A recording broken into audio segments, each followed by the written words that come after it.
This is it, Cole. Look at this. Latino Heat's taking to the friendly skies again. Hey, you want to hear a joke? WWE2K20. But in all seriousness, this series of games, wrestling in general, means a lot to me because I am a fan. Been a fan since I was a little ass kid, early 90s. So, you see a mainline game just turn out to be so terrible. I ain't gonna, make it all dramatic like how it's heartbreking or anything like that. It's definitely very disappointing, to say the least. And what's also disheartening, disappointing, is to see how 2K has been handling this disaster, and also how some people who apparently have this pull, have these good connections with 2K. And I am referring to the people who get flown out by 2K. 2K pays for the flight. 2K also pays for the hotel and all the accommodations with that.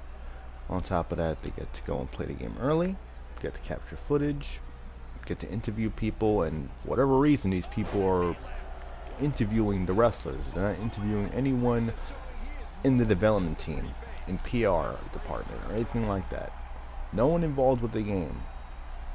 I guess Charlotte Flair, Tony Storm, freaking Seth Rollins and other people, I guess, Adam Cole, whoever else. Apparently they're making the games now.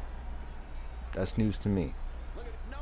You can clearly see where their priorities are. Anyway, on top of that, they also get a copy of the collector's edition of the game. So, when you're seeing them, kissing the box or, hugging the box, with their mouths wide open with the box, they didn't pay for shit. So, to put that all into perspective, I just want to, first, before I even get into this whole thing, your voice matters.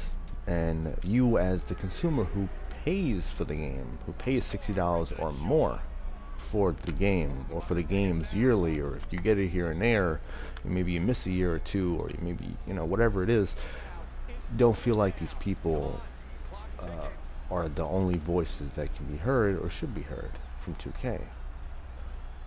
Because you have no conflict of interest whatsoever, at least you shouldn't. And again, you're paying out of pocket. You're paying your own hard-earned money, or if you're a kid, or whatever your case may be, someone's paying it for you. Whatever it is, wherever you get your money from, doesn't matter. The point is that we should expect better. We should want better, no matter what our status is in the, in the gaming industry, or the YouTube content creator plateau, whatever the fuck.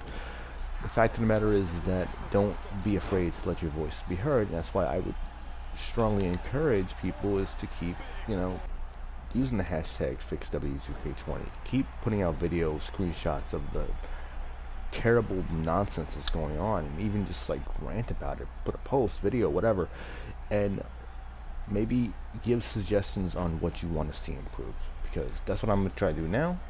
I'm not going to get into everything. Might be a 2-part, 3-part, whatever type of video. So bear with me on that if you're interested in that. And feel free to let your voice be heard in the comments section below.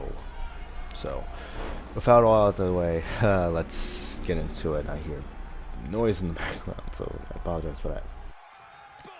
Alright, so I'm not really getting into the whole graphics, frame rate, stability, technical side of it all, because that's pretty much obvious, I would say. So I'm gonna try to get into a few stuff that I want to get into with this one, and then with this video, and follow it up with a second video. Hopefully it'll be shorter than this one.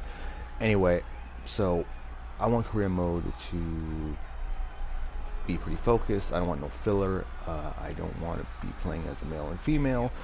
I'd rather personally just play as a male. I would like 2K to do a survey, do a poll maybe or something. I'd rather them just do a survey, get a lot of answers, get a lot of feedback that they desperately need, I think. But poll, survey, whatever.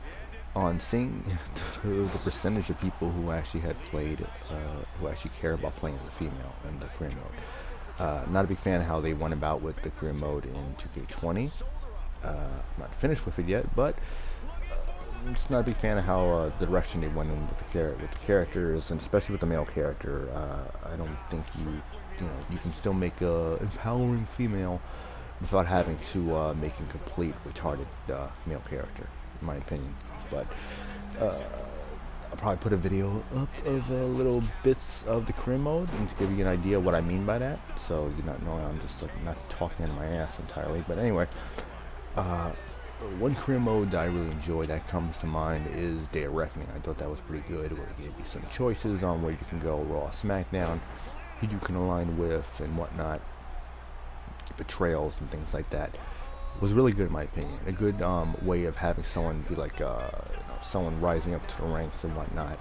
So I would like them to go in that format, or they can do other types of options for the career mode, but that's just something that comes to mind.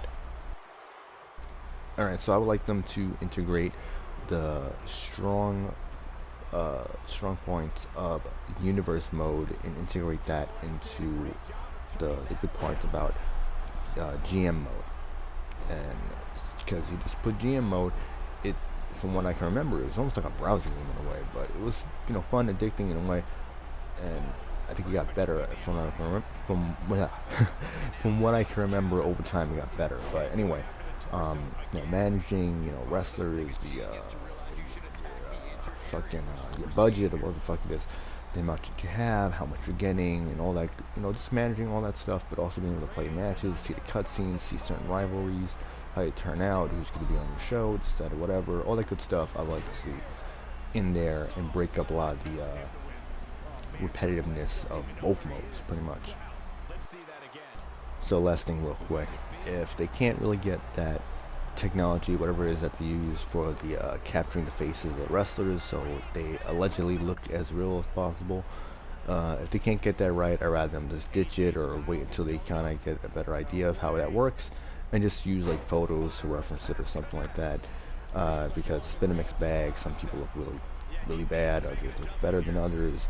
It's really a mixed bag as far as how the faces look and all that, so I'd rather them just figure something out with that. But this is part 1.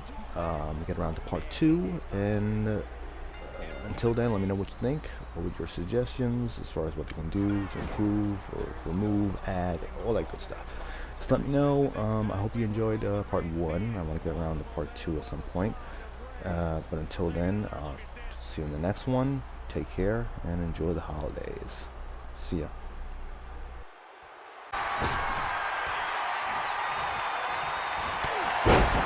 Abdominal stretch. It's locked in. This is a great way to wear down your opponent. Boom, what a forearm. Whoa, Black able to avoid damage so quick.